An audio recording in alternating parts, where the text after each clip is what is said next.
പത്തനംതിട്ടയിൽ പോലീസ് അട്ടിമറികളുടെ തുടർക്കഥ. 10-ലധികം സംഭവങ്ങളിൽ ഉദ്യോഗസ്ഥ വീഴ്ച ചൂണ്ടിക്കാട്ടി DIG റിപ്പോർട്ട് നൽകി.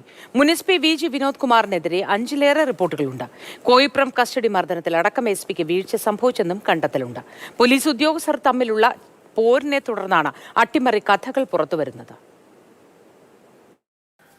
പോലീസ് സേനയിലെ കൂടുതൽ ദുഷിച്ച കഥകളാണ് ഇപ്പോൾ പുറത്തുവരുന്നത്. പത്തനംതിട്ട ജില്ലയിലെ മുൻ ഉദ്യോഗസ്ഥനായിരുന്ന DYSP മധുബാബുവിനെതിരെയുള്ള ആരോപണങ്ങൾക്ക് പിന്നാലെ പത്തനംതിട്ടയിലെ മുൻ പോലീസ് മേധാവി ആയിരുന്ന VG വിനോദ് കുമാറിനെതിരെയുള്ള ആരോപണങ്ങൾ കൂടി ഇപ്പോൾ പുറത്തുവരുന്നുണ്ട്. കോയിപ്പുറം പോലീസ് സ്റ്റേഷനിലെ കസ്റ്റഡി മർദ്ദനവുമായി ബന്ധപ്പെട്ട് ആണ് ആരോപണങ്ങൾ വരുന്നത്.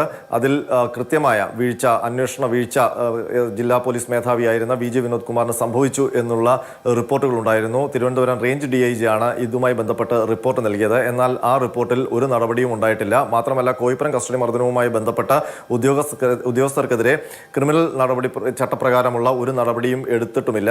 ഇതുകൂടാതെ പത്തനംതിട്ട മുൻ SP VG വിനോദ് കുമാറിനെതിരെ ഏതാണ്ട് 10ഓളം സംഭവങ്ങളിൽ, അതിൽ 2-3 പോക്സോ കേസുകൾ, അതിനൊപ്പം തന്നെ അഭിഭാഷകനെ സ്പെഷ്യൽ പ്രോസിക്യൂട്ടറാക്കി നിയമിച്ചതിൽ ആ അഭിഭാഷകനെ നിരവധി കേസുകളിൽ പ്രതിയായിരുന്നു. അങ്ങനെയുള്ള അഭിഭാഷകനെ സ്പെഷ്യൽ പ്രോസിക്യൂട്ടറാക്കിയ സംഭവം, അതിനൊപ്പം തന്നെ വനിതാ പരാതി സെല്ലിൽ കുറ്റവാളിയായ അഭിഭാഷകനെ ഉൾപ്പെടുത്തിയ സംഭവം, അതിനൊപ്പം തന്നെ വനിതാ SI-മാരുടെ പരാതി ആരോപണം നേരിടുന്ന വ്യക്തി, ആ സംഭവവുമായി ബന്ധപ്പെട്ട റിപ്പോർട്ട്, അങ്ങനെ ഏതാണ്ട് 10-ലധികം സംഭവങ്ങളിൽ തിരുവനന്തപുരം റേഞ്ച് DIG ഈ ഉദ്യോഗസ്ഥനെതിരെ റിപ്പോർട്ടുകൾ സമർപ്പിച്ചിട്ടുണ്ട്. പക്ഷേ ഒരു റിപ്പോർട്ടിൽ പോലും ഒരു തരത്തിലുള്ള നടപടിയും നേരിട്ടില്ല. ആ ഉദ്യോഗസ്ഥൻ ഇപ്പോൾ ലോ ആൻഡ് ഓർഡർ ADGPയുടെ AIG തുടരുകയും ചെയ്യുന്നുണ്ട്.